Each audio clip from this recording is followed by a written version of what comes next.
Hi, I'm Marty Nemko. This is another of my thought experiments. This one is called Give Me an F. Give me all Fs. Expel me for all I care.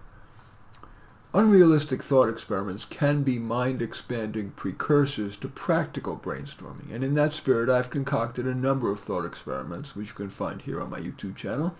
Today, what if a sixth grader refused to go to school? Hi, my name is David, and I dropped out of school in the sixth grade. Here's how I did it. School was so boring, even with the so-called good teachers. It was either too easy or useless. Why in the world do I need to know how to graph the area under a tetrahedron? As a side note, by the way, mountains of such material are required in the now mandated Common Core curriculum. And in the medium.com text version of this, I have a link to that, or you can simply Google Common Core Curriculum 6th grade math. Anyway, and when, to keep from going bananas, I'd write notes to the other kids or read my more grown-up books, hiding them in my desk so teachers wouldn't see, they'd make me stop, even yell at me. One even told my mother that she thought I'm hyperactive and should be evaluated for drug therapy. No, I'm not hyperactive. I focus just fine when something is interesting. I'd like to see how calm the teacher would be if she had to sit there bored silly for hours every day, every year. I'd bet she couldn't even stand watching one boring TV show. All I need is a decent education, but most kids, even smart ones, are sheep.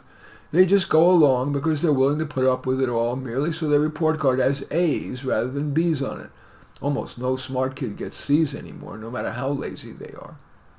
One time I got fed up with being yelled at, merely because I wouldn't pay attention to a boring lesson on the Krebs cycle.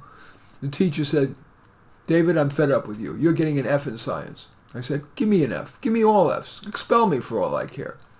She picked up the phone and told the assistant principal to take me to the office and call my parents. I tried to convince my parents to homeschool me, but they said, "We both have to work to make ends meet. You got to go to school."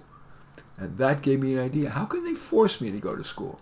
So the next day, to not tip off my parents, I got ready to go to school just like normal, but instead of walking to school, I went to the public library. The librarian asked, "Don't you have school?" I lied, and I said I'm homeschooled. She said, "Next time bring a note from your parents." I said I would, and after I left the library, because I have a kid's handwriting, I asked strangers if they would write a note for me. A bunch of them said no, but finally a guy said, "I hated school too," and he wrote, "This is hereby to inform you that my son David Lee is homeschooled.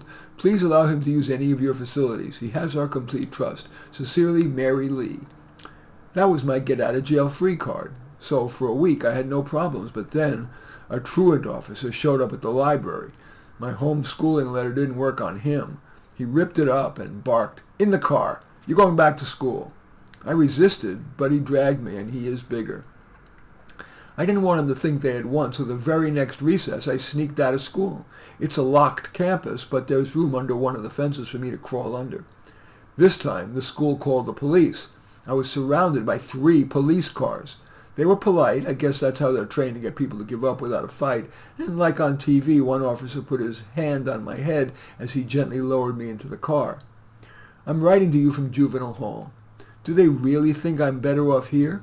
I'm even more bored than these classes, although I'm sure my classmates will gladly educate me about how to be mean and do drugs. Idiot grown-ups.